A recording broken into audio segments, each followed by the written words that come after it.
নতুন গল্প অল্প স্বল্প, অনলি অন রূপকথা।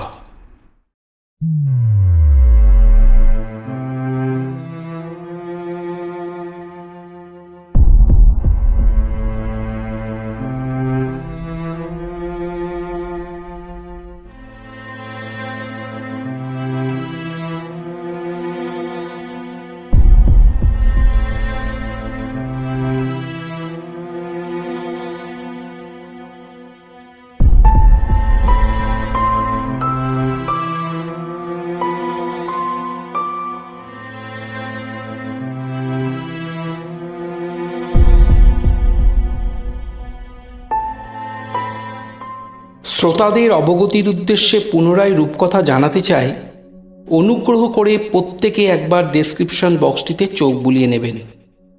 আমার মনে হয় তাতে আপনাদের মনের কৌতূহল বা অস্পষ্টতা দূর হবে। আমি আবারও বলছি, অঙ্কুশ মৈত্রের তারানাথ তান্ত্রিক শ্রদ্ধেয় স্রষ্টা ও তার উত্তরসূরি লেখকদ্বয়ের রচনার ধারাবাহিকতা বহন করে না, যদিও তাদের লেখা থেকে অনুপ্রাণিত হয়েই চলা শুরু। কিন্তু এই তারানাথ সম্পূর্ণ নতুন মানুষ, পৃথক সত্তার। তার সাধনা, তার অভিব্যক্তি, তার প্রকাশভঙ্গি কোনোটি বিখ্যাত তারানাথ চরিত্রের পুনঃপ্রকাশ নয়, আর তার ধারাবাহিকতাও বহন করে না। তাই বিখ্যাত তারানাথ তান্ত্রিকের চরিত্রের সঙ্গে বিচার্যও নয়। একই নাম এবং পদবীর যেমন দুটি মানুষ বর্তমানে থাকতে পারে, তেমন একই নামের দুটি চরিত্রও থাকতে পারে নয় কি?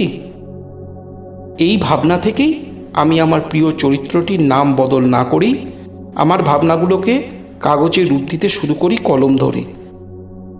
হঠাৎ করে নজরে আসার জন্য নয়, আসলে তারানাথ নামটির প্রতি আমার যেমন অগাধ শ্রদ্ধা, তেমন মোহমুগ্ধতাও যে ওই নামের প্রতি সবচেয়ে বেশি। তাই আমার লেখায় তারানাথ তান্ত্রিক নামটি রাখা বরেণ্য লেখকদ্বয়ের প্রতি আমার একরকমের শ্রদ্ধাঞ্জলি ভেবেছিলাম। কিন্তু শ্রোতাদের মতামত পড়ে আমি এটাই উপলব্ধি করেছি যে তারা কোনোভাবে শ্রদ্ধেয় লেখকদ্বয়ের বিখ্যাত চরিত্র তারানাথ তান্ত্রিকের সঙ্গে মিলিয়ে নিচ্ছেন।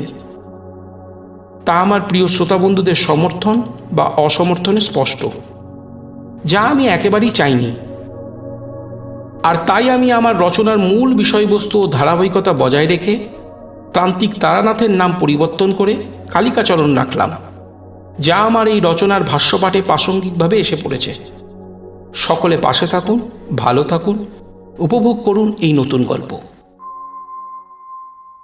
নমস্কার, আমি অঙ্কুশ মৈত্র। আমার লেখা কালিকাচরণ তান্ত্রিকের জীবন মরণ, অমরের ভয় এবং পরীর চোখ এই গল্প তিনটি আপনারা এর আগেই শুনেছিলেন। যারা এখনও শোনেননি তাদের সুবিধার্থে আমি ডেসক্রিপশন বক্সে গল্পের লিঙ্কগুলো দিয়ে রেখেছি। আজ আপনার জন্য আমার লেখা কালিকাচরণ তান্ত্রিকের চতুর্থ গল্প কালচক্র। প্রধান চরিত্রে কালিকাচরণ তান্ত্রিক, অমর, শিবচরণ কয়াল, কালিদাসী কয়াল, যাদব কয়াল এবং জটা বাবা। গল্প পাঠ করছি আমি নিজে। এই গল্পের সকল অলৌকিক বর্ণনা শুধুমাত্র গল্প বানানোর উপাদান মাত্র। আশা করব আপনারা কুসংস্কার মুক্ত হয়ে শুধু গল্প শোনার আনন্দে আমার এই লেখাটাকে গ্রহণ করবেন। শুরু হচ্ছে কালিকাচরণ তান্ত্রিকের চতুর্থ গল্প কালচক্র। আজ সকাল থেকে গরম ভাবটা যেন খুব বেশি। প্রখর রোদে বাতাসে ভেসে থাকা শহরের ধূলিকণা যেন আছড়ে পড়ছে চারিধারে। তারই মধ্যে আজ বেরোতে হলো শ্মশানে। খবর এসেছে ভবতোষবাবু দেহ রেখেছেন। খবর শোনা মাত্রই বেরিয়ে পড়ি। যতই হোক, কলকাতা শহরে মাত্র 50 টাকা মাসিক ভাড়া নিয়ে আমার মতন মানুষকে মাথা গোজার ছাদ দিয়েছেন, এটা নিতান্তই ফেলনা নয়। এদিকে মানুষটি বাকি ভাড়াটিয়াদের কাছ থেকে বাড়ি ভাড়া বাবদ কম করে 500 টাকা নিয়ে থাকেন। সবার টাকা কড়ায় গণ্ডায় বুঝে নেন, কিন্তু আমার বেলা আসলে বলেন, দেখো বাবা অমর, যদি কখনো টাকা পয়সার দরকার পড়ে আমাকে বলবে, বাড়ি ভাড়া নিয়ে ভাববে না। শুধু কথা দাও এই বাড়ি ছেড়ে অন্য কোথাও আর বাড়ি ভাড়া নিয়ে চলে যাবে না। নিয়তির কি নিষ্ঠুর পরিহাস! আজ সকালেই তিনি নিজেই চলে গেলেন বাড়ি ছেড়ে। শ্মশানের ক্রিয়াকলাপ সম্পন্ন হলে যখন বাড়ি ফিরলাম তখন দুপুর গড়িয়ে বিকেল। কালো মেঘে চারিদিক অন্ধকার হয়ে গেছে। বৃষ্টি নামলো বলে মনে পড়ল, গ্রামের বাড়ি হলে এক পশলা বৃষ্টি মেঘে ছুট দিতাম দূরের ওই মাঠে। চোখ ভরে দেখতে পেতাম গরু ছাগলের দল ছুটে বেড়াচ্ছে, আর কানু কাকা দূর থেকে হেঁকে বলছে, ধর ধর ধর ধর। কিন্তু কলকাতার বৃষ্টি মোটেই একটা উপভোগ্যের জিনিস নয়। মনটা যখন পড়ে আছে ফেলে আসা দিনগুলোতে, তখনই সদর দরজায় কড়া নাড়ার শব্দ। আমি ভাবলাম কে আবার এলো। ভিতর থেকেই বললাম, কে? অমনি একটা ভারী গলা ভেসে এলো, অমর। আমি তখনই বুঝে গেলাম এটা নিশ্চয়ই গুরুদেব। ছুটে গিয়ে দরজা খুলতেই দেখি কালিকাচরণ। আমি প্রণাম করে ভিতরের ঘরে বসতে দিলাম। গতদিন শিবতলা মন্দিরে পুজো করে অনেক ফলমূল মিষ্টি পেয়েছিলাম। সেগুলোকে একটা থালায় সাজিয়ে নিয়ে কালিকাচরণের সামনে হাজির হলাম। কালিকাচরণ বলল, তোকে যতবার দেখি আমার ভাইয়ের কথা মনে পড়ে যায়। সেও এমনই ছিল, আমাকে নিয়ে তার খুব চিন্তা, ভালোবাসত খুব। আজ কতদিন হলো দেখিনি। আয় আমার সামনে এসে বস দেখি। আমি কালিকাচরণের সামনে বসে বললাম, খুব ভালো হয়েছে আপনি আসায়। আজ শ্মশানের একটা ঘটনাকে ঘিরে আমার মনটা ভালো ছিল না। আপনার আগমনে যেন বেশ ভালো লাগছে। কালিকাচরণ পাশের থালায় রাখা একটা রসগোল্লা মুখে তুলে নিয়ে বলল, কি হয়েছিল শুনি। ভবতোষ মুখার্জির মৃতদেহ নিয়ে যখন শ্মশানে পৌঁছালাম তখন ঘটল এক গোলযোগ। আপনি তো জানেনই ভবতোষবাবুর কোনো ছেলে নেই। তাই তো শুনেছিলাম। আজ সকাল থেকে প্রখর রোদের জন্য চামড়ায় ফোস্কা পড়ছিল। তাই যখন শ্মশানে পৌঁছে একটা চালাঘর চোখে পড়ল, ওখানে সবাই গিয়ে বসলাম। আমরা দলে ছিলাম গোটা 19-20 জন মানুষ। আমাদের মধ্যে থেকে যতীন ঘোষাল মশাই বলে উঠলেন, মুখাগ্নি করবে কোন বেটা? সেই কথায় সুবলদা বলল, আমি বাবু পারবো না, বুড়ো খুব খিটখিটে ছিল। 1 মাসের ভাড়া দিতে দেরি হওয়ায় বলে অন্য কোথায় দেখে নে। কালুদা বলল, আমি তো পারবই না, আমাকে তো 2 চোখে দেখতে পারতো না। এমন সময় পাইলটদা ভ্যান রিস্কায় কাঠ বোঝাই করে শ্মশানে এলো। কাঠ নামিয়ে দিয়ে চট করে একটা লম্বা গর্ত খুঁড়ে কাঠ সাজিয়ে ফেলল। সারা শরীর দিয়ে অঝোর ধারায় ঘাম ঝরছে। হঠাৎ কি যেন ভেবে কালুদা ফস করে বলে বসল, পাইলট তাহলে মুখাগ্নি করবে। এই কথায় পাইলটদা বলল, আমি অনেক মরা পুড়িয়েছি, ঠিক আছে। হঠাৎ তখন যতীন ঘোষাল বললেন, না না, ওকে দিয়ে হবে না, এটা বরং অমরই করুক। ভবতোষবাবু অমরকেই শুধু কিছু বলতো না, আর মনে মনে স্নেহ করত। সবাই একসাথে বলে উঠল, তাই হবে তাই হবে তাই হবে। ঠিক হলো আমি মুখাগ্নি করব। পাইলটটা চালাঘর থেকে অনেকটা দূরে চিতা সাজিয়ে ফেলল। আমি যখন মুখাগ্নি করার জন্য এগোচ্ছি তখন কানে এলো একটা ডাক, দাঁড়ান। আমরা সবাই ঘুরে তাকালাম। বেশ বড় শ্মশান। চোখে পড়ল বহু দূরে পোড়া পোড়া কাঠের গুঁড়ি, ছেঁড়া মাদুর, কাঁথা এইসব পড়ে আছে। সুবলদা বলল, ওই দিক থেকে শব্দটা কানে এসেছে। ভর দুপুর, রোদের তাপে চোখ ঝলসে যায়। তখনই কানে এলো শ্মশানের এক কোণে ভাঙা কলসিতে পা পড়ে টুকরো হওয়ার শব্দ। বেরিয়ে এলো এক ভদ্রলোক। সামনে এগিয়ে এসে বলল, ইনি আমার বাবা, আমি সৎকার করতে চাই। এই শুনে যতীন ঘোষাল বললেন, আমরা তো কোনোদিন শুনিনি ভবতোষবাবুর মুখে যে উনার কোনো ছেলে ছিল। লোকটি তখন একে একে সব বলতে লাগলো পুরনো দিনের কথা। 14 বছর বয়সে বাবা তাকে ত্যায্য পুত্র করল। সে বাড়ি ছেড়ে পথে পথে ঘুরে কি করে সে এত বড় হলো, এমনকি ভবতোষবাবুর হাত ঘড়িটাও দেখালো। যতীন ঘোষাল চোখের সামনে ঘড়িটা এনে বললেন, হ্যাঁ বাপু, তুমি তাহলে নগেন। ভবতোষবাবু বলেছিলেন তুমি নাকি ইঁদারায় পড়ে মারা গেছো। লোকটি বলল, না, বাবা রাগের মাথায় বলেছেন। যাই হোক, এটাই প্রমাণ হলো ইনিই হচ্ছেন ভবতোষবাবুর ছেলে নগেন। তাহলে মুখাগ্নি সেই করবে। পুরোহিত মন্ত্র পড়া শুরু করলো। লোকটি 7 পাক ঘুরে যখন আগুন চিতায় দিতে যাবে, অমনি সেটা নিভে গেল।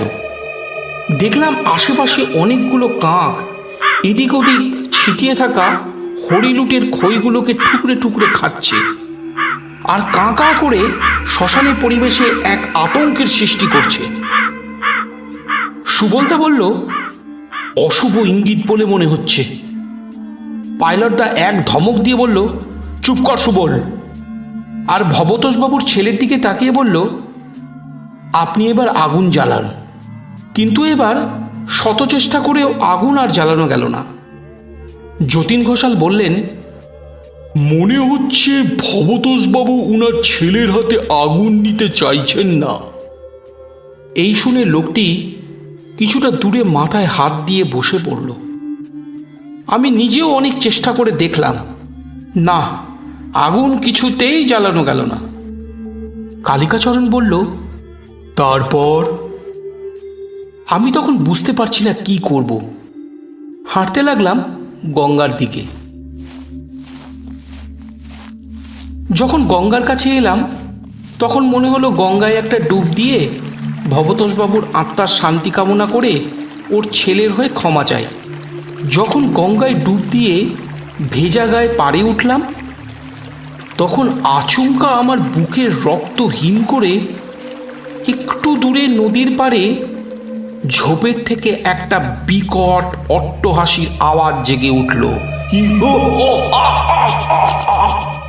সেই হাসির মধ্যে কোনো মনুষ্যত্ব নেই। মনে হলো এক বদ্ধ উন্মাদ তার জীবনের কোনো গুপ্ত সুখের সন্ধান খুঁজে পেয়ে হাসি চেপে রাখতে পারছে না। দুপুর রোদে নির্জন গঙ্গার তীরে এই হাসি আমার কাছে অতি ভয়ানক বলেই মনে হলো। সাহসে ভর করে ঝোপের দিকে এগিয়ে গেলাম। শ্মশানের একটা আতপোড়া বাঁশ চোখে পড়ল। ওটা হাতে তুলে নিয়ে ঝোপগুলো সরিয়ে সরিয়ে দেখতে লাগলাম। হঠাৎ কিছুটা দূরে ঝোপের মধ্যে থেকে উঠে দাঁড়ালো একটা পাগলাটে ধরনের লোক। গায়ের রং ফর্সা, গাল ভর্তি খোঁচা খোঁচা দাড়ি, পরনে একটা ময়লা ধুতি, খালি গায়ে গলায় ঝুলছে একটা রজনীগন্ধার মালা।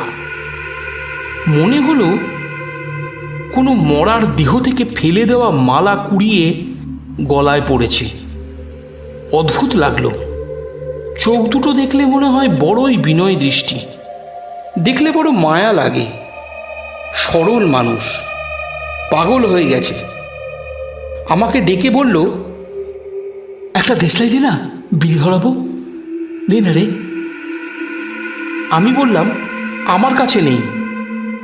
লোকটি বলল, মরা আগুন নিচ্ছে না, আমিও বিড়ি ধরাতে পারছি না, কি মজা, যা যা যা, পালা এখান থেকে পালা। আমি দেখলাম পুরো পাগলাটে মানুষ। এইদিকে আমি প্রায় চলেই যাচ্ছিলাম, হঠাৎ কানে এলো, ওম নমো কপালি দহি দহি স্বাহা। এই কথায় আমি আবার ঘুরে তাকালাম। অবাক হয়ে গেলাম সংস্কৃতর মন্ত্রজপ শুনে। লোকটি বলল, জানিস এখানে না একটা শিবের লিঙ্গ আছে, খোর খোর খোর, মাটি কর মাটি কর, পাবি, দেখ আমি কিছু না বলায় লোকটি আবার বলল, আমি পাগল, আমি পাগল। তবে যা যা, মরার মুখ থেকে মাদুলিটা বার করে নে, যা, মরা আগুন নেবে, যা যা যা। এই বলে লাফাতে লাফাতে দূরে জঙ্গলের দিকে চলে গেল। পাগলের কথায় কেই বা আশা রাখে। আমি এগিয়ে গেলাম শ্মশানে। তখন দেখি যতীন ঘোষাল গীতা পাঠ করছে। আমাকে আসতে থেকে সবাই বলল, আগুন জ্বলছে না, কি করা হবে বল। কোনো আশা না রেখে আমি চিতায় রাখা ভবতোষবাবুর মরদেহটার কাছে গিয়ে মুখের ভিতর আমার হাতের একটা আঙুল প্রবেশ করাতেই আঙুলের ডগায় জড়িয়ে গেল একটা কালো সুতো। জীবনে মাঝে মাঝে বেশ অভাবনীয় ঘটনা ঘটে থাকে, আজও তাই ঘটল। আঙুলটা টেনে বাইরে আনতেই দেখি একটা মাদুলি। আমি চমকে উঠলাম, কাউকে বুঝতে না দিয়ে বললাম, এবার আগুন জ্বালাও দেখি। ভবতোষবাবুর পুত্র এগিয়ে এসে আগুন জ্বালল। অমনি আগুন দাউ দাউ করে জ্বলে উঠল। তখনই এদিক সেদিকে ছড়িয়ে থাকা কাকগুলো উড়ে চলে গেল। কালিকাচরণ বলল, লোকটির নাম জেনেছিলি?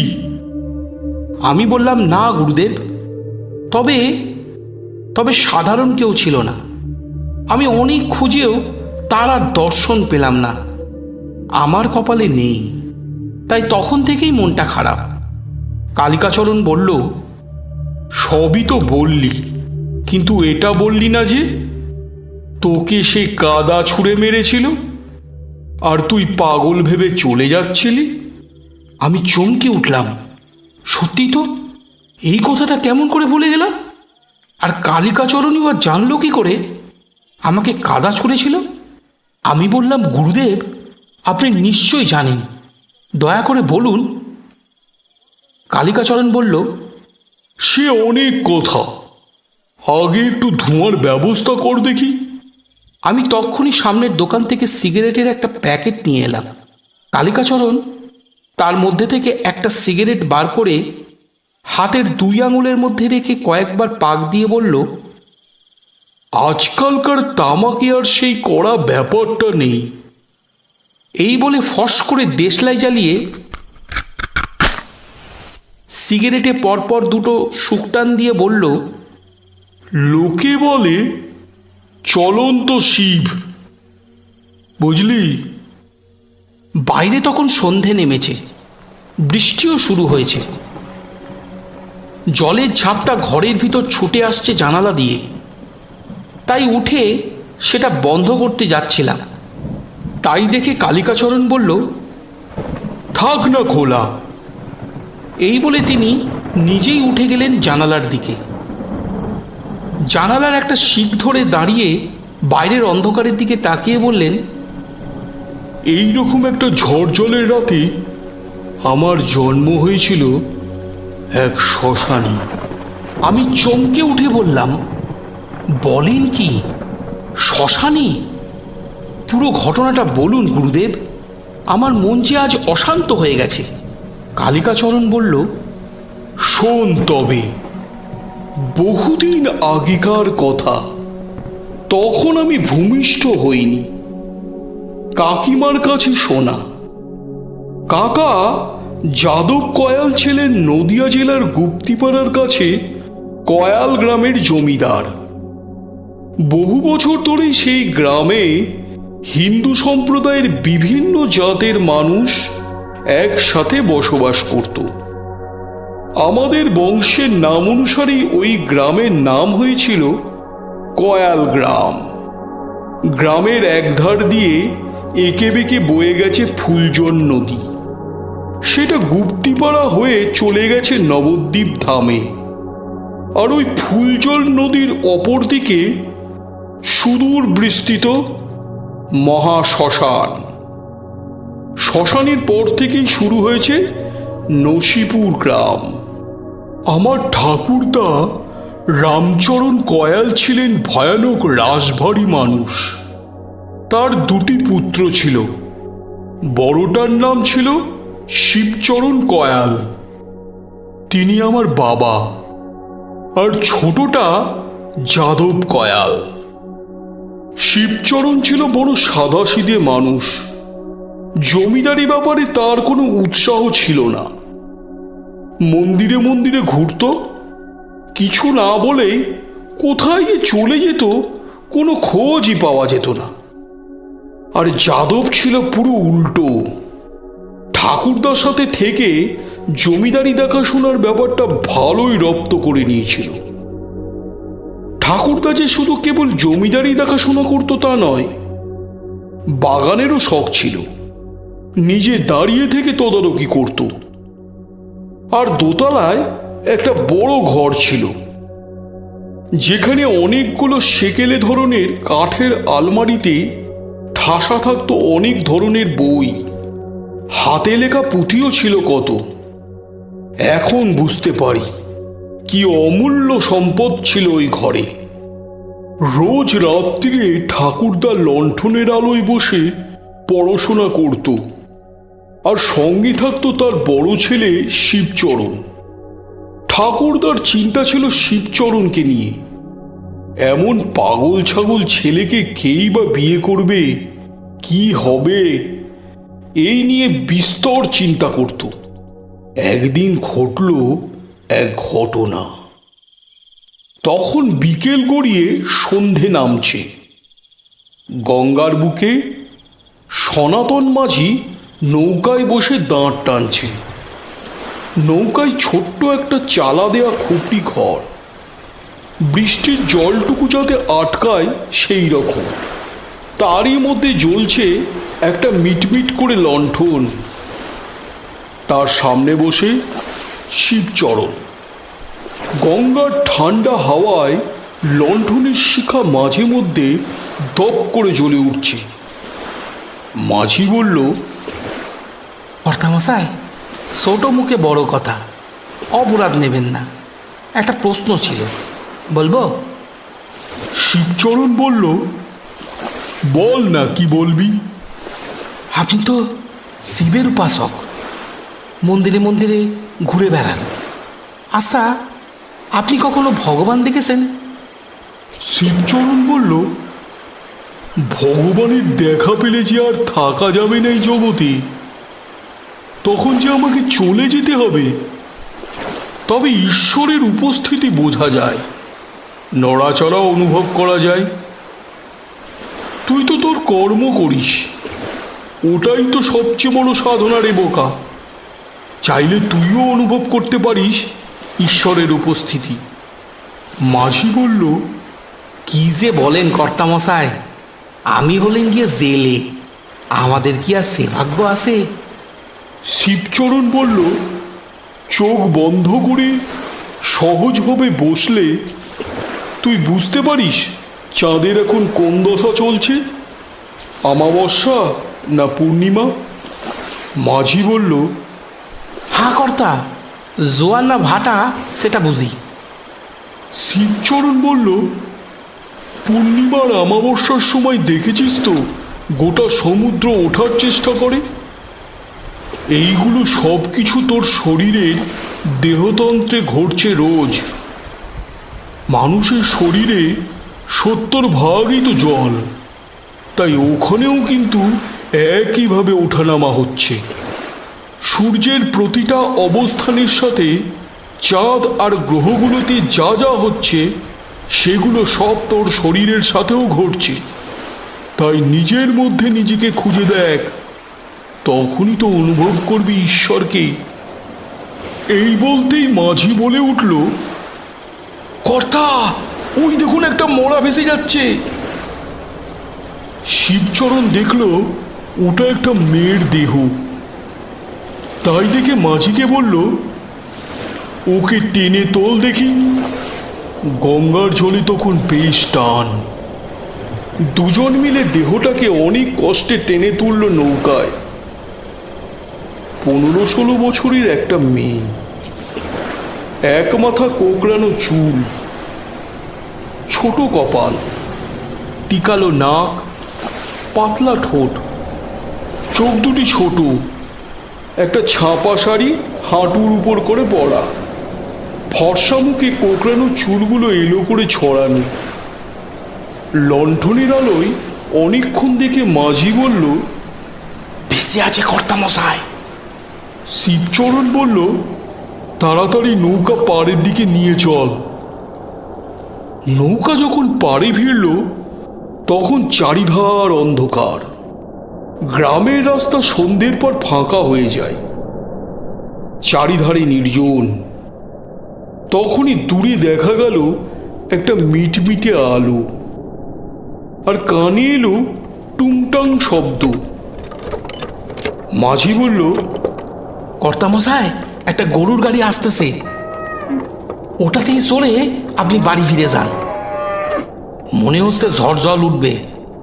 বিকেলের দিকের আকাশে কালো একটা মেঘের দেখা মিলেছিল বটে, তবে সেটা এক্ষুনি যে তেড়ে আসবে সেটা কেউ জানতো না। দেখতে দেখতে গুড়ি গুড়ি বৃষ্টি শুরু হয়েছে।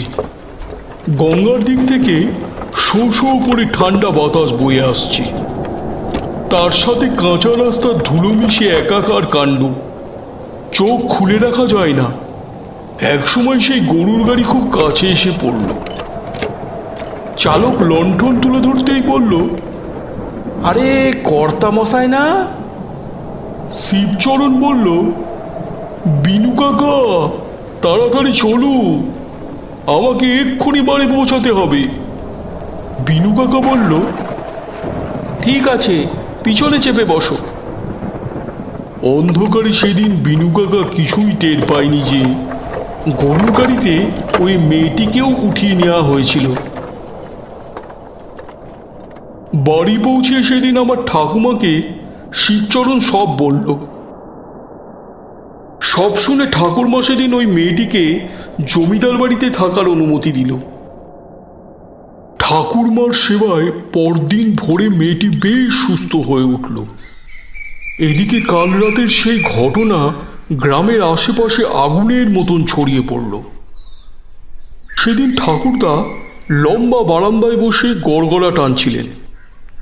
সাদা ধোঁয়ায় এক মায়াবী নেশা। মাথার কাছে দাঁড়িয়ে চাকর দয়াল হাত পাকা নাড়ছে। তখনই গ্রামের একদল মানুষ ভিড় করল জমিদার বাড়িতে। ঠাকুরদা সেই দিকে গড়গড়ার নলটা নামিয়ে ঠান্ডা চোখে তাকিয়ে বলল, কি হয়েছে?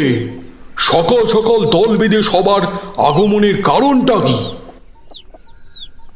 ঠাকুরদা কথা কম বলতেন, কিন্তু যখন বলতেন বোঝা যেত যে বিষয় বলছেন তাতে তার গভীর জ্ঞান রয়েছে। নিদারুণ ব্যক্তিত্ব ছিল। গ্রামের পুরোহিত চণ্ডীমশাই এগিয়ে এসে বললেন, এইসব কি হচ্ছে কর্তামশাই? শিবচরণ কাল রাতে যে মেয়েটাকে গঙ্গা থেকে তুলে এনে এই বাড়িতে রেখেছে, জানেন ওকে? ঠাকুরদা বলল, কে সে? চণ্ডীমশাই বললেন, ওর নাম কালিদাসী, নসিপুর গ্রামে বাস। বাবার মাটাকে খেয়েছে, গ্রাম শুদ্ধ মানুষের কত যে অনর্থ করেছে তার ইয়ত্তা নেই। ওই হারামজাদি ডাইনি, ওকে আমাদের হাতে তুলে দিন, আমরা ওকে পুড়িয়ে মারব। আমি বললাম, কেন গুরুদেব? কালিকাচরণ বলল, সেটাই গল্প, মনোযোগ দিয়ে শোন। ঠাকুরদা বলল, বাবা মা মরা একটা অসহায় মেয়ে, তাকে মিথ্যে অপবাদ দিয়ে এইভাবে মেরে ফেলা যাবে না আমাদের জমিদারিতে। আর রামচরণ কয়াল কখনো অন্যায়কে প্রশ্রয় দেয় না। আপনাদের কাছে কোনো প্রমাণ আছে যে ও ডাইনি?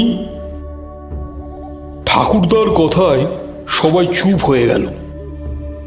গ্রামের সবাই জানতো সঠিক প্রমাণ না দিতে পারলে জমিদার বাড়ির বিচার যে কতটা কঠিন হতে পারে সেই ভয়ে সবাই চুপ করে গেল। ঠাকুরদা বলল, শিবচরণ যখন ওকে এখানে নিয়ে এসেছে তখন ওকে আমি আমার পুত্রবধূ করে নেব বলেই ঠিক করেছি। না হলে এই সমাজের চিল শকুনেরা একে ছিঁড়ে খাবে। এই কথায় সবাই সেদিন ফিরে গেল। দুপুর গড়াতেই কাকা শিকার থেকে ফিরল। খবর আসলো ঠাকুরদা ডেকে পাঠিয়েছেন। ছোট্টবেলাতেই কাকার জন্য পাত্রী ঠিক করাই ছিল। তাই ঠাকুরদার ঘরে যখন কাকা আসলো তখন ঠাকুরদা বলল, যাদব, তোমার আর শিবচরণের বিবাহটা সামনের অগ্রহায়ণে একই দিনে দেব বলে ঠিক করেছি। যাও, তোমরা তৈরি হও। সেই মতো কয়াল জমিদার বাড়িতে সাজো সাজো রব পড়ে গেল। আশেপাশের সব গ্রামের মানুষ নিমন্ত্রিত ছিল, কেউ বাদ গেল না। সকাল থেকে বস্ত্র বিতরণ, কাঙালি ভোজন আর পারিবারিক রীতি অনুযায়ী একটি নীলকণ্ঠ পাখি আকাশে উড়িয়ে দেওয়া হলো। পুরাণ মতে এই পাখি নাকি পৌঁছে যায় কৈলাসে শিবের কাছে নিমন্ত্রণ বার্তা নিয়ে। দেখতে দেখতে বিবাহ সম্পন্ন হলো। অনাথ মেয়েটা সেদিন কয়াল বংশের পুত্রবধূ হয়ে পেল এক নতুন জীবন। সময়ের পথে একদিন হারিয়ে গেল ঠাকুরদা আর ঠাকুরমা। কাটলো পাঁচটা বছর। কয়াল বংশের জমিদারির হাল তুলে নিল আমার কাকা যাদব কয়াল। শিবচরণ আগে যেমন ছিল, বিয়ের 5 বছর পরেও তেমনই থেকে গেল। অনেক দান ধ্যান করত, মন্দিরে মন্দিরে ঘুরত। আর বিপরীত দিকে কাকা হয়ে উঠল এক অত্যাচারী জমিদার। জমিদারি প্রথায় আনলো অনেক নিয়ম, যেমন জমিদার বাড়ির পাশ দিয়ে বা সামনে দিয়ে কোনো মানুষ জুতো পায়ে বা ছাতা ফুটিয়ে যাওয়া অপরাধ ছিল। আবার বিয়ে উপলক্ষে বরযাত্রীরা বাদ্যযন্ত্র বাজিয়ে, পালকি চড়ে বা ঘোড়ার গাড়িতে চেপে জমিদার বাড়ির সামনে দিয়ে গেলে ওটাও অপরাধ বলেই গণ্য হতো। আর তাদেরকে কঠোর শাস্তিও দেওয়া হতো। একদিন গভীর রাতে শিবচরণ স্বপ্নাদেশ পেল। নসিপুর গ্রামের উত্তর দিকে একটা বড় মাঠ আছে, যে মাঠ রক্তদহ মাঠ নামে পরিচিত। তার ঈশান কোণে একটা শুকনো বেলগাছ আছে। তার সামনে 4 পথ এগোলে মাটির গভীরে আছে শিবলিঙ্গ। ওটাকে ওখানেই প্রতিষ্ঠা কর। স্বপ্নাদেশ পাওয়া মাত্রই পরদিন ভোরে নসিপুর গ্রামের উদ্দেশ্যে যাত্রা করল শিবচরণ। মাঝে ফুলি নদী পড়ে, সেটা পেরোলেই নসিপুর গ্রাম। নৌকায় উঠে শিবচরণের মনে পড়ল তার স্ত্রী কালিদাসী ওই গ্রামেরই মেয়ে। একদিন কি নৃশংসভাবে মেয়েটিকে ডাইনি অপবাদে পুড়িয়ে দিতে গিয়েছিল ওই গ্রামের মানুষজন। ভয়ে কেঁপে উঠল। আজ যে কি কপালে আছে কে জানে। যাই হোক, ঈশ্বরের আদেশ অমান্য করা যায় না, সেটা যে অধর্ম। এইসব ভাবতে ভাবতে নৌকা পৌঁছে গেল নসিপুর গ্রামের শ্মশানের কাছে। নৌকা থেকে নামতেই চোখে পড়ল একটা সরু চিলতে মেঠো পথ। এঁকে বেঁকে শ্মশানের মধ্যে দিয়ে গ্রামের সীমানা ছুঁয়েছে। সেই পথ ধরেই হাঁটতে লাগলো শিবচরণ। তখন সূর্যের তাপ গায়ে লাগে না। কিছু দূর যাওয়ার পর একটা ফকির বাবার সাথে দেখা হলো। সবুজ রঙের একটা কাপড় 2 হাতের উপর মেলে ধরে বলল, আল্লাহর নামে কিছু দে বাবা, কাল থেকে কিচ্ছু খাইনি। শিবচরণ নিজের গলা থেকে সোনার হারটা খুলে দিয়ে বলল, এটা বেচে আপনার অনেক দিন চলে যাবে। ফকির অবাক হয়ে চেয়ে থেকে বলল, তোর যাত্রা শুভ হোক। উত্তর দিক ধরে অনেকটা হাঁটার পর চোখে পড়ল একটা বড় ফাঁকা মাঠ। এই মাঠের নামই রক্তদহ। জলহীন ছায়াশূন্য দিগন্ত বিস্তৃত মাঠের এক প্রান্তে দাঁড়িয়ে অন্য প্রান্তের দিকে তাকালে ওপারের গ্রামের গাছপালাগুলোকে কালো প্রলেপের মতন মনে হয়। একবার দেখলেই মানুষের মন যেন উদাস হয়ে ওঠে। এপার থেকে ওপারে যেতে গেলে জলের তৃষ্ণায় দম আটকে মানুষের মৃত্যু হওয়া মোটেই অসম্ভব নয়, বিশেষ করে এই গরমে। মাঠের এদিক ওদিকে দু একটা শুকনো খিরি আর সয়াকুল জাতীয় ঝোপ, একটা বড় বেলগাছ ছাড়া আর কোনো বড় গাছ চোখে পড়ল না। শিবচরণকে মাঠের দিকে এগোতে দেখে ওই গ্রামের একজন বলে উঠল, ওহে পথিক, ওদিকে কোথায় যাও? যেও না, সামনে বিপদ। এই শুনে শিবচরণ দাঁড়িয়ে গেল। লোকটি মাঝবয়সী, খালি গা, পরনে হাঁটুর উপরে খাটো করে ধুতি, গলায় কাঠের মালা, চোখগুলো গোল গোল করে বলল, এটা রক্তদহ মাঠ, অতি ভয়ানক। এই মাটিতে চাষ হয় না, মানুষের পা পড়লে শরীর নীল হয়ে যায়, আর সেখানেই মানুষ মারা যায়। কোনো পাখি পশু ভুল করে চলে এলে তারাও রেহাই পায় না। শিবচরণ বলল, কেন, কি আছে ওখানে? লোকটি বলল, শোনা যায় ওই মাটিতে বিষ আছে, বিষধর সাপের বাস। শিবচরণ বলল, জানো, ওই যে বেলগাছটা দেখছো, ওর সামনে মাটির নিচে একটা শিবলিঙ্গ আছে। আমি ওটার প্রতিষ্ঠা করতে এসেছি। এই শুনে লোকটি ভয়ে কেঁপে উঠল, ছুটে গিয়ে গ্রামের আরও লোককে জড়ো করল। দেখতে দেখতে মানুষের ভিড় বেড়ে গেল। ওই গ্রামের মোড়লরাও এলো, বলল, তুমি বাজা কে? মরার জন্য এসেছো নাকি? শিবচরণ বলল, না না, স্বয়ং মহাদেবী তো আমাকে স্বপ্নাদেশ দিয়েছেন তার প্রতিষ্ঠা করতে। আমাকে যেতে দিন।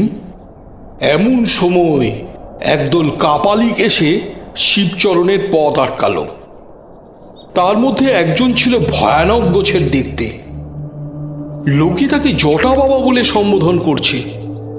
তার মুখের একদিকের চামড়া আগুনে পোড়া, কপালে লাল তিলক লম্বা করে টানা, মাথায় পাক দেওয়া জটা, মুখ ভর্তি অযত্নবর্ধিত দাড়িগোফের জঙ্গল, খালি গায়ে গলায় ঝুলছে পশু পাখির পাঁজরের হাড়ের মালা, নিচে কালো ধুতি, সুঠাম চেহারা, বলিষ্ঠ গোছের মানুষ, হাতে একটা লম্বা খাঁড়া।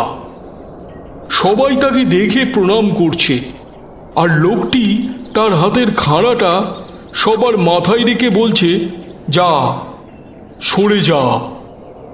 দেখতে দেখতে এক সময় আমার সামনে এসে পড়ল, বলল, তুই তো কয়াল বংশের বড় ছেলে, ওই ডাইনিটাকে তুই তাহলে বিয়ে করেছিস, তাই তো? ওই তোকে মারবে বলে এখানে পাঠিয়েছে, স্বপ্ন দেখিয়েছে। এখনো বলছি, ফিরে যা, আর ওই মেয়েকে আগুনে পুড়িয়ে দে, না হলে বংশের আর কেউ বাঁচবে না। যা যা, ফিরে যা। শিবচরণ বলল, আমি বিশ্বাস করি না। কালিদাসী ডাইনি ছিল, আর এই মাঠে যে বিষ আছে ওটাও আমি মানি না। তাহলে আমাকে এখানে আসতে মহাদেব স্বপ্নাদেশ দিত না। এই শুনে জটা বাবা বলে উঠল, তবে রে বেটা, দাঁড়া, দেখাচ্ছি তোকে। এই বলে কাছেই দাঁড়িয়ে থাকা একটা ছাগলের বাচ্চাকে কোলে তুলে নিয়ে ওই মাঠের দিকে ছুঁড়ে দিল।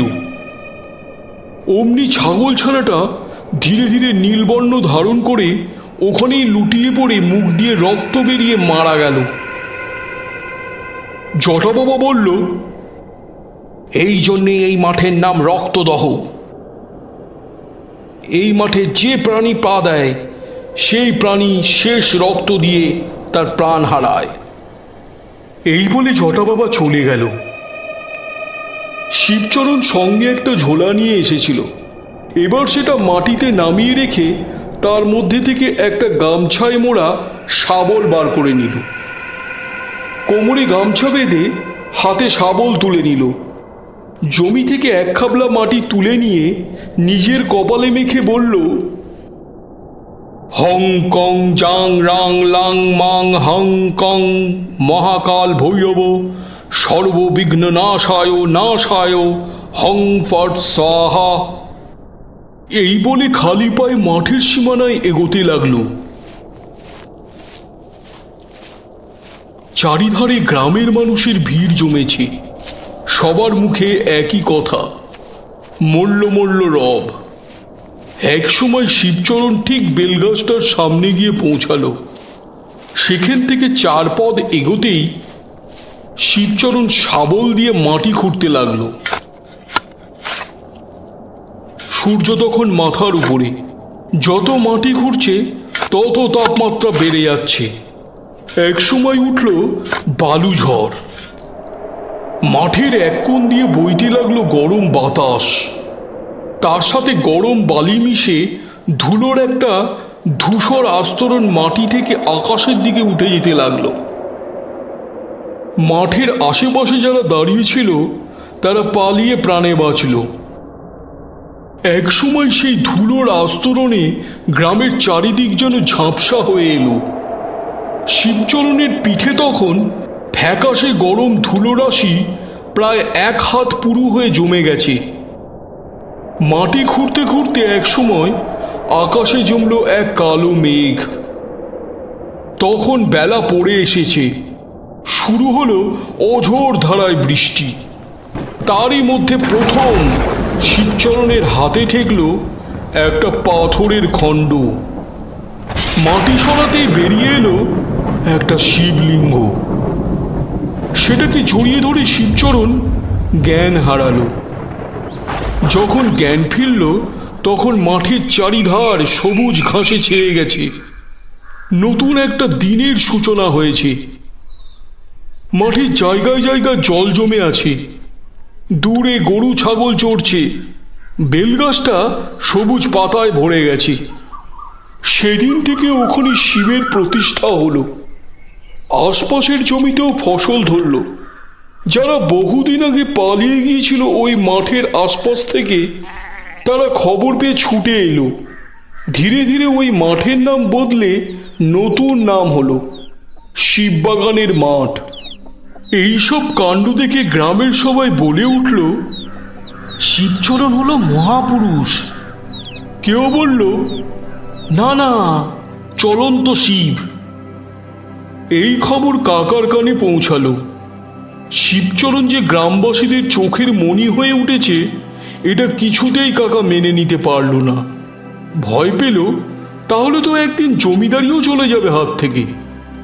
এই ভয়ে গোপনে গোপনে শুরু করলো ষড়যন্ত্র।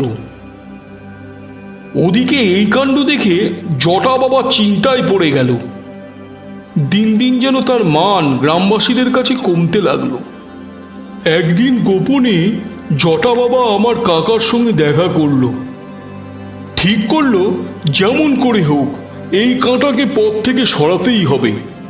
সেই মতো শিবচরণের খাবারে মিশিয়ে দিতে থাকলো একটু একটু করে জটা বাবার দেওয়া টোটকা। অল্প দিনের মধ্যেই শিবচরণের মাথা খারাপ হয়ে গেল। পাগলের মতন করত। গ্রামের চারিদিকে যেখানে সেখানে মাটি খুঁড়ে বলতো, এখানেই শিবলিঙ্গ আছে। শুনেছিলাম গ্রামের এক বড় খাবার দোকান থেকে খাবার কেড়ে নিয়ে খেতে গিয়ে খুব মার খেয়েছিল। সেদিন তাকে বাঁচিয়েছিল গ্রামের কিছু ভালো মানুষ। এই খবর ছড়িয়ে পড়তেই রটে গেল শিবচরণের বউ কালিদাসী একটা ডাইনি। ওই নিজের স্বামীর মাথাটা খারাপ করে দিয়েছে। এই রকম অবস্থায় জটা বাবার কিছু সাঙ্গপাঙ্গ মিলে ঘটালো এক পৈশাচিক ঘটনা। সেদিন ছিল চতুর্দশী। তাহিরপুর গ্রামের শেষে গঙ্গার ধারে মহাদেবতলায় পুজোর ঢাক বাজছিল। মন্দির ছোট হলেও বাবা খুবই জাগ্রত। দূর দূর থেকে দর্শনার্থীরা এসে ভিড় জমায়। শিবচরণও সেখানে ছিল। পুজো হয়ে গেলে প্রসাদ বিতরণের পালা। একে একে সবাই প্রসাদ নিয়ে চলে যাচ্ছে। শিবচরণও একইভাবে প্রসাদ নিল। পাগলের কলঙ্ক অতি নিষ্ঠুর। সেই ভয়ে শিবচরণ পালিয়ে গেল প্রসাদ নিয়ে গঙ্গার কাছে শ্মশানের জঙ্গলের মধ্যে।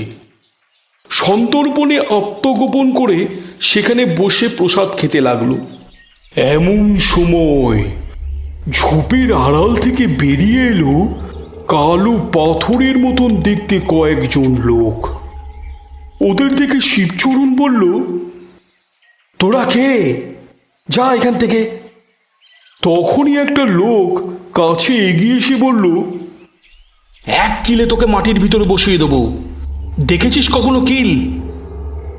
এই শুনে শিবচরণ আঁতকে উঠল আর হাত থেকে পড়ে গেল প্রসাদের সরাটা। শিবচরণ বলল, যা, তোরা যা বলছি, না হলে আমি চিৎকার করব। লোকটি এবার দাঁত বার করে ক্রুদ্ধস্বরে বলল, চেঁচাবি তবে রে। দেখছিস ওই নদীর পাঁক? টুটি টিপে পুঁতে দেবো ওই পাঁকে। এই তোরা দেখছিস কি হাঁ করে? যা, বেঁধে ফেল পাগলটাকে। অমনি বাকিরা মিলে শিবচরণের হাত পা বেঁধে ফেলল। লোকটি বলল, হ্যাঁ রে, এই যে তুই অনেক কথা আগের থেকে বলে দিতে পারিস, কোথায় শিবলিঙ্গ আছে, আর এত মন্ত্রতন্ত্র কোথার থেকে শিখলি বলতো? তুই তো পাগল, কোথা থেকে শিখলি বল? শিবচরণ বলল, আমি কিছু বলি না, আমার মুখ দিয়ে তিনি বলিয়ে দেন। লোকটি বলল, এই তোর আর মুখটাও বেঁধে দে, কখন কি বলে বসে।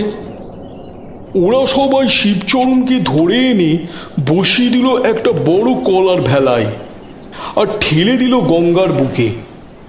ভেলাটা বানানো হয়েছিল কয়েকটা কলার গাছকে শক্ত করে, তারপরে একটা পাতলা টিন বিছিয়ে, তার উপর জ্বলন্ত কিছু কয়লা ছড়িয়ে, তার উপরে আবার একটা টিনের ঢাকনা দিয়ে শক্তভাবে বেঁধে, তার উপর শ্মশানের কিছু মাদুর আর বালিশ ছড়িয়ে তার উপর বসিয়ে দিয়েছিল শিবচরণকে।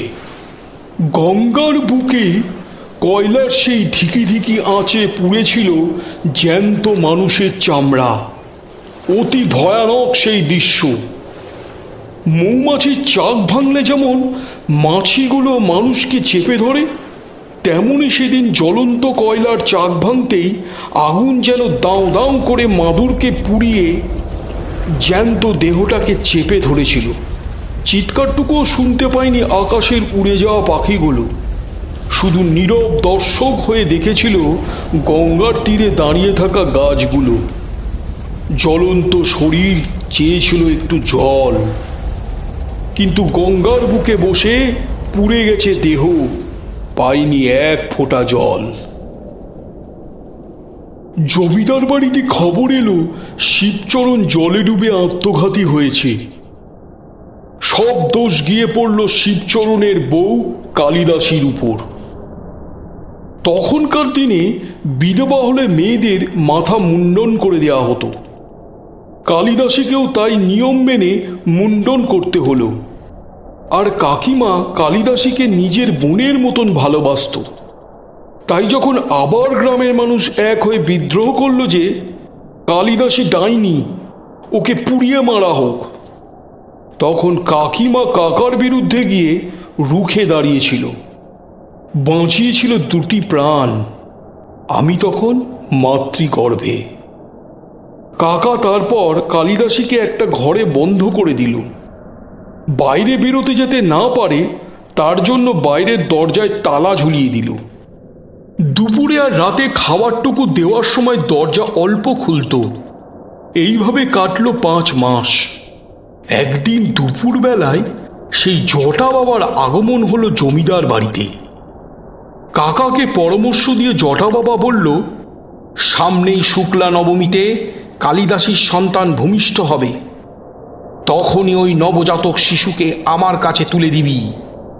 আমি ওর রক্তে মহানাগের বিষ ছড়িয়ে ডাকিনীর কালো রক্ত মিশিয়ে আমার সাধন ক্রিয়া পরিপূর্ণ করব। তখন আমি অপার্থিব শক্তির অধিকারী হয়ে যাব।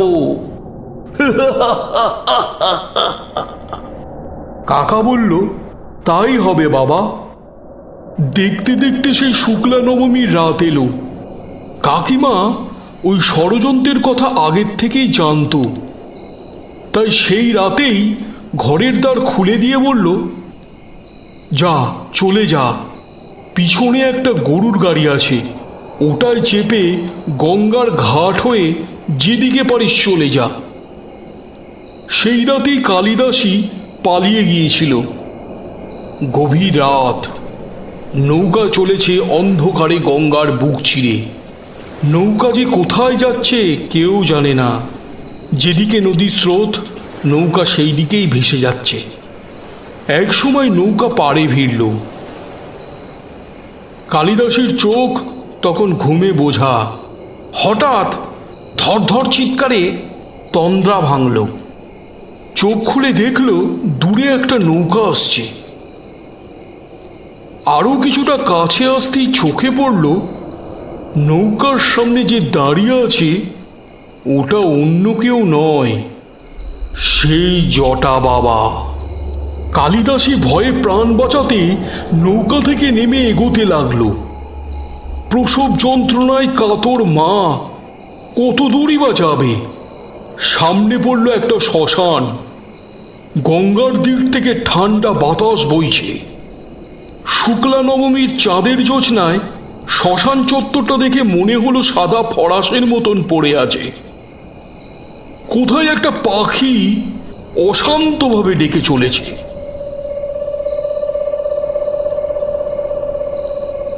কালিদাসের চোখ গেল। আম গাছগুলোর মধ্যে ঝিঝি পোকা ডাকছে। মনে হলো গঙ্গার ধারে দু একটা লোক যেন খুব আস্তে কথা বলছে নিজেদের মধ্যে। কালিদাসী বেশ বুঝতে পারল এরাই তার অনর্থ করতে এসেছে। অতি সন্তর্পণে হাঁটতে লাগলো শ্মশানের মধ্যে দিয়ে। সেই জনমানবহীন শ্মশানে হঠাৎ চোখে পড়ল কিছুটা দূরে দাঁড়িয়ে আছে কালো রোগা লম্বা কেউ একজন। কোমরে কেবল একটা ন্যাকড়া জড়ানো। দূর থেকে দেখে মনে হয় কোনো দেহধারী প্রেত। এদিকে কালিদাসীর প্রসব যন্ত্রণা যেন বেড়েই চলেছে, আর এগোতে পারছে না। এমন সময় অন্ধকারের বুক চিরে ওই লোকটি বলে উঠল, ভয় পাস নে মা, ওই দেখ আমার কুঠি, ওখানে যা, সব ঠিক হয়ে যাবে। তখন চোখে পড়ল একটা কুঠি ঘর, যার মধ্যে মিটমিট করে প্রদীপের আলো জ্বলছে। কালিদাসী কোনো রকমে সেখানে পৌঁছালো। সেই রাতেই শ্মশানের ছোট্ট কুটিরে আমার জন্ম হয়। সাধু সেদিন আমার নাম রাখে কালিকাচরণ। সাধু বলে, কিসের তিথি কিসের বার, নক্ষত্র করসার। এই ছেলে বড় হয়ে সাধক হবে। এ নক্ষত্র যোগ খুব ভালো। তবে মা, তোকে যে তৈরি হতে হবে, তোর কর্ম যে এখনো শেষ হয়নি। সেদিন সেই সাধু আমার মাকে সব জানায়, কি করে আমার বাবা শিবচরণের মৃত্যু হয়। সাধু বলে, তোকে আমি দীক্ষা দিচ্ছি, তন্ত্র সাধনা কর, এক মনে সাধনা করবি, দেখবি একদিন তুই অপার্থিব শক্তির অধিকারী হবি। দীক্ষা গ্রহণ হলে মা সাধুকে প্রণাম করে বলল, আমি গুরুদক্ষিণা দিতে চাই গুরুদেব। তখন সাধু বলেছিল, যেদিন তুই ওই জটা বাবার মাথাটা আমার চরণে নিবেদন করবি, সেই দিন বুঝবো তোর গুরুদক্ষিণা পূর্ণ হলো। তবে তোর ছেলে আমার কাছেই থাকবে। যখন এই ছেলের বয়স 5 বছর হবে, আমি নিজে জমিদার বাড়িতে ফিরিয়ে দিয়ে আসব তোর ছেলেকে। যা, তুই ওই জমিদার বাড়িতে ফিরে যা। কেউ তোর সন্তানের কথা জানতে চাইলে বলবি তুই মৃত সন্তান প্রসব করেছিস। এই বলে সাধু শ্মশানের কিছুটা মাটি তুলে ছুঁড়ে দিল মার দিকে। মা তখন সেখানেই লুটিয়ে পড়ল। কিছুদিন কেটে যাওয়ার পর জমিদার বাড়িতে খবর এলো ফুলি নদীর তীরে একটা আম গাছের ডালে একটা মেয়ের দেহ ঝুলছে। আমার কাকা যাদব কয়াল তাড়াতাড়ি লেঠেল নিয়ে সেখানে উপস্থিত হলো। দেহ গাছ থেকে নামাতেই সবাই বলে উঠল, এই তো কালিদাসী, কর্তামশাই এখনো বেঁচে আছে। কাকার মুখ রাগে হিংসায় জ্বলে উঠল। সেই খবর কাকিমার কানে গিয়েছিল, তাই সেদিন বাধ্য হয়ে আবার আমার মাকে জমিদার বাড়িতে ফিরিয়ে নিয়ে যেতে বাধ্য হয়েছিল আমার কাকা। আগে যেমন একটা ঘরে বন্দি করে রাখত, এখনো তেমনই ওই ঘরেই বন্দি করে দিল। মা ফিরে আসায় কাকিমা সেদিন খুব খুশি হয়েছিল,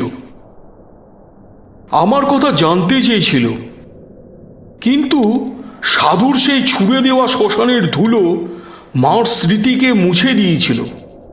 তাই সেদিন সব ভুলে সাধুর কথা মতন বলেছিল মৃত সন্তান জন্মেছিল। এরপর মা শুরু করলো তার সাধনা। দুপুরে খাবার সময় দরজা খুলত না, ভিতর থেকে বন্ধ করে রাখত। কোনো কোনো দিন তো এমনও গেল দিনে রাতে উপোস করেই কাটিয়ে দিতে লাগলো। সারা দিন বন্ধ ঘরে চলল কঠোর সাধনা। এইভাবে কেটে গেল 4-4টে বছর।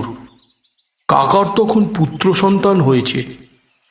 সন্তানের নাম দিয়েছে কৃষ্ণচরণ। কাকিমা ছেলেকে পেয়ে ভুলেই যেতে বসেছিল আমার মাকে। সেদিন ঘটল এক ঘটনা। রাত তখন গভীর।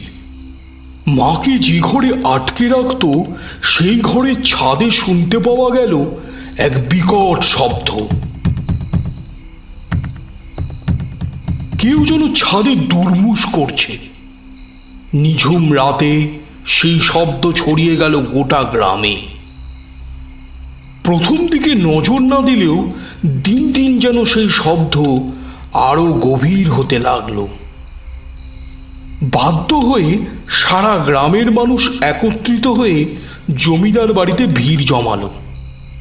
কাকা সেদিন সান্ত্বনা দিয়ে গ্রামের মানুষকে শান্ত করল, আর নিজে সেই বন্ধ ঘরের সামনে এসে দরজায় কড়া নাড়তে লাগলো।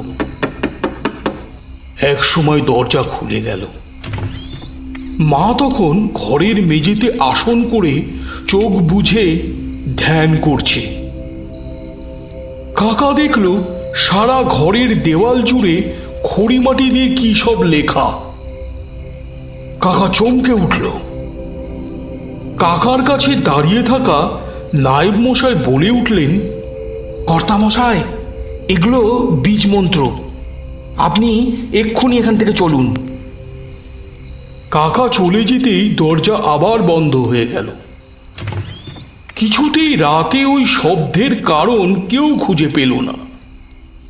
কাকার মনে তখন নানান প্রশ্ন জট পাকাচ্ছে। কি এমন হয় যাতে করে ওই ঘরের ছাদ থেকে এমন বিকট আওয়াজ বেরিয়ে আসে? কোনো উপায় না পেয়ে কাকা জটা বাবাকে ডেকে পাঠালেন। এদিকে জটা বাবা তখন সাধনার বলে আরো শক্তিশালী হয়ে উঠেছে। দিনটা ছিল চতুর্দশী। সকালের দিকে জটা বাবা পা রাখলেন জমিদার বাড়ির চৌকাঠে।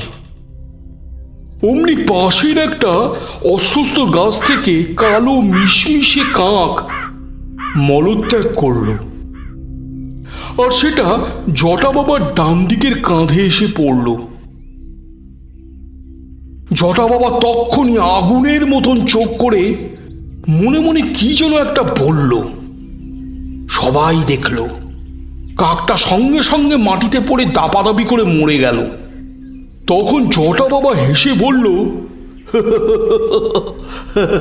দেখলি কিভাবে কাক ভস্য করলাম? কোথায় সে মেয়ে? কোথায়? আমাকে নিয়ে চল দেখি। কাকা সঙ্গে সঙ্গে পথ দেখিয়ে মাকে যে ঘরে রাখা হয়েছিল সেই ঘরের সামনে নিয়ে এলো। জটা বাবার সেই রুদ্ধ কণ্ঠস্বরে সবাই সেদিন কেঁপে উঠেছিল। হারামজাদি ডাইনি, তুই রাত বিরাতে ভয় দেখাস সবাইকে, তোর এত বড় বার! দরজা খোল, খুন করে ফেলবো তোকে। এই কথায় কাকিমা কেঁদে ফেলল। আশপাশের সবাই জড়সড় হয়ে ছড়িয়ে ছিটিয়ে গেল। তখনই কানে এলো ঘরের মধ্যে থেকে একটা মন্ত্র পড়া শব্দ। অঘরেভ্য অথবরেভ্য ঘোর ঘোর তরেভ্য সর্বত সর্বা সৎপরেভ্য মৃত্যুঞ্জয় শ্রিতম সদাশিভ নমোরতে। কাকা বলে উঠল, বাবা এসব কি? জটা বাবা বলল, এই তো বেতাল মন্ত্র। ঘরে তোরা কাকে এনে রেখেছিস? এ তো কালিদাসী নয়। এই বলতেই ঘরের দরজা খুলে গেল। কি যেন দেখে জটা বাবা কিছুটা পিছিয়ে গেল। সবাই দেখল ঘরের মধ্যে একটা আসনে বসে মা ধ্যানে মগ্ন হয়ে মেঝে থেকে অনেকটা উপরে উঠে গেছে। মাথা ছাদ ছুঁই ছুঁই, আর মাথা ছাদের সঙ্গে বারবার ধাক্কা খাচ্ছে। আর সেই শব্দ সবার চেনা। জটা বাবা এবার তার হাতের খাড়াটা শূন্যে তুলে শন শন করে ঘোরাতে লাগলো।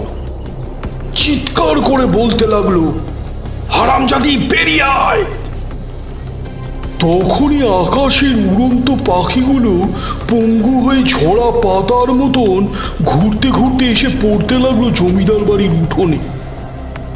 ঘরের ভিতর থেকে ভেসে এলো একটা হাসির শব্দ। তারপর ঘর থেকে বেরিয়ে এলো একটা মেয়ে। মেয়েই বলছি, কারণ তার কাপড় আলুথালু, মাথার চুল মুখের সামনে এলোমেলো করে ছড়ানো। দেখে মনেই হলো না ওটা কালিদাসী। জটা বাবা বলল, হারামজাদি বেহায়া, সাপের মতন কি দেখছিস? কি? অমনি মেয়েটা ফুৎকার দিল। তখনই আশপাশের শুকনো পাতাগুলো ফরফর করে সাপের মতন ঘুরপাক খেয়ে উঠতে আরম্ভ করলো। আশপাশের যত জমে থাকা ধুলো যেন বেরিয়ে এসে তার সঙ্গে মিশে জটা বাবাকে জড়িয়ে ধরল। এই দেখে আশপাশ থেকে সবাই পালিয়ে গেল। কাকা ঘর থেকে শিকারের বন্দুকটা নিয়ে এসে মেয়েটির দিকে বাগিয়ে ধরল। সেদিন প্রথম দেখল কয়াল জমিদার বাড়ি বিনা মেঘে বজ্রপাত। আকাশ ভেঙে কড়কড় করে পড়ল বাজ।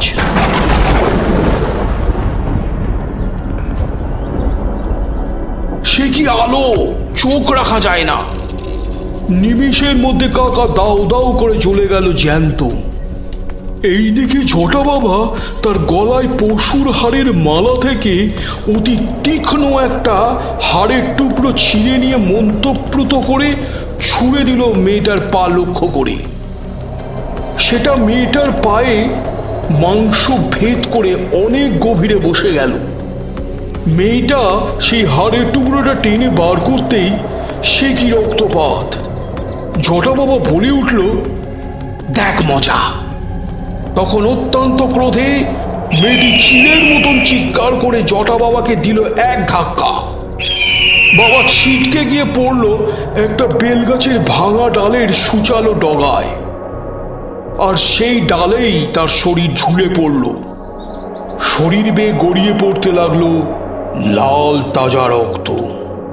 পরে অবশ্য গ্রামের লোকেরা জটা বাবার মুন্ডু ছাড়া দেহটা পেয়েছিল। কিছুদিন পর যখন আমার বয়স 5 বছর হলো, তখন ওই সাধু আমাকে বাড়িতে ফিরিয়ে দিয়ে গেল। ওই 5টা বছর আমার জীবনের অন্ধকারময় সময়, বুঝলি অমর? আমি বললাম, কেন গুরুদেব? কালিকাচরণ বলল, আমার যে ওই 5টা বছরের কোনো স্মৃতি আজও মনে পড়ল না। জানিস, তারপর মা বাড়ি ছেড়ে তীর্থে চলে গেল। আমাকে রেখে গেল কাকিমার কাছে।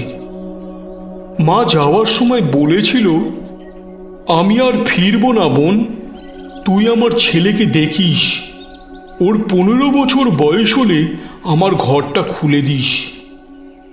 সত্যি মা আর ফিরল না। আমার ভাই কৃষ্ণচরণ বড় ভালো ছেলে, আমাকে খুব সম্মান করে, ভালোবাসে। যখন আমার বয়স 15 বছর হলো, তখন মার ঘর থেকে পেয়েছিলাম অনেক পুঁথি, যা হয়তো কোনো বইতেই লেখা নেই। এমন কিছু মন্ত্র লিখে গিয়েছিল ঘরের দেওয়ালে, যার শক্তি অপার্থিব, তোকে বলে বোঝাতে পারবো না। আর সেই ঘরেই পেয়েছিলাম একটা নরমুন্ডু। আমার বদ্ধমূল ধারণা ওই মুন্ডু ছিল জটা বাবার। তান্ত্রিকের মুন্ডু তন্ত্র সাধনায় যে কি ফল দেয়, সেটা শুধু একজন তান্ত্রিকই জানে। আমি বললাম, এবার বুঝেছি, কে সেই চলন্ত শিব। কালিকাচরণ বলল, ওম নমো কালী কপালী দহি দহি স্বাহা। শুনছিলেন আমার লেখা কালিকাচরণ তান্ত্রিকের চতুর্থ গল্প কালচক্র। রূপকথার সমস্ত গল্প, কবিতা, নাটক শুনতে সাবস্ক্রাইব করুন এই ইউটিউব চ্যানেলে। সবাই ভালো থাকবেন। শুভরাত্রি।